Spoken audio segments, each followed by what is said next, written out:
வணக்கம். நான் சுதர்ஷன் மகேஷ். ஒவ்வொரு சட்டமன்ற தேர்தலும் வரும் பொழுது எலெக்ஷன் கமிஷன் அவர்கள் அஃபிஷியலான தேர்தல் டேட் அனௌன்ஸ் பண்றதுக்கு முன்னாடி நாம நார்த் இந்தியன் மீடியாஸ்ல வரக்கூடிய நியூஸஸை எக்ஸ்க்ளூசிவா தமிழ்ல நம்ம கொடுத்துட்டு இருக்கிறோம். அது பீகார் எலெக்ஷன்ல இருந்து தில்லி எலெக்ஷன்ல இருந்து பல எலெக்ஷனுக்குமே வந்துட்டு எலெக்ஷன் கமிஷன் இந்த டேட் அனௌன்ஸ் பண்ணுவாங்க. எலெக்ஷன் டேட் அனௌன்ஸ் பண்ணுவாங்க.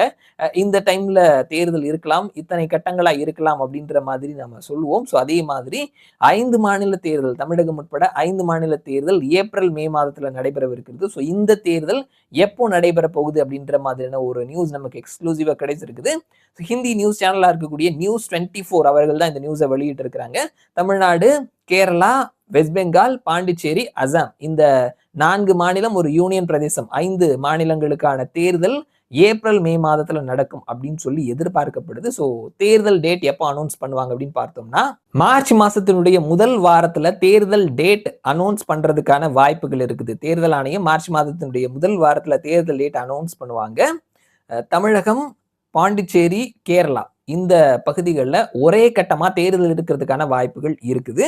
அசாம்ல 2 கட்டமா தேர்தல் நடைபெறுவதற்கான வாய்ப்புகள் இருக்குது. மேற்கு வங்காளத்துல 3 கட்டமா தேர்தல் நடைபெறுவதற்கான வாய்ப்புகள் இருக்குது. இந்த ஒட்டுமொத்த ப்ராசஸும் 5 மாநிலங்கள்ல தேர்தல், வாக்கு எண்ணிக்கை, இந்த ப்ராசஸ் எல்லாமே ஏப்ரல் மாதத்தினுடைய கடைசிக்குள்ள முடிஞ்சிடும் அப்படின்ற மாதிரி சொல்லியிருக்கிறாங்க. இது அஃபிஷியலான அனௌன்ஸ்மெண்ட் கிடையாது. ஆனாலுமே நமக்கு கிடைத்திருக்கக்கூடிய இன்ஃபர்மேஷன்ஸ் படி பார்க்கும் பொழுது 5 மாநிலங்களுக்கான தேர்தல் ஏப்ரல் மாதத்துல நடக்கும் அப்படின்னு சொல்லி நம்ம எதிர்பார்க்கலாம். ஸோ அவர்கள் மார்ச் தொடக்கத்துல தேர்தல் டேட் அனௌன்ஸ் பண்றாங்க அப்படின்னா மேபி மார்ச் எண்ட்ல இருந்து ஏப்ரல் மாதத்துல அப்படின்னு சொல்லிட்டு 2 மாதங்கள்ல தேர்தல் நடைபெறதுக்கான வாய்ப்புகள் இருக்குது. அல்லது 3 கட்டமாக தான் அதிகபட்ச தேர்தல் மேற்கு வங்காளத்துல இருக்குது.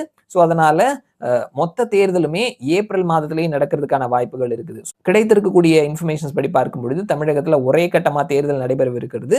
ஏப்ரல் கடைசிக்குள்ள தேர்தல் நடைமுறைகள் எல்லாமே நடந்து முடிஞ்சிடும்னு சொல்லியிருக்கிறாங்க.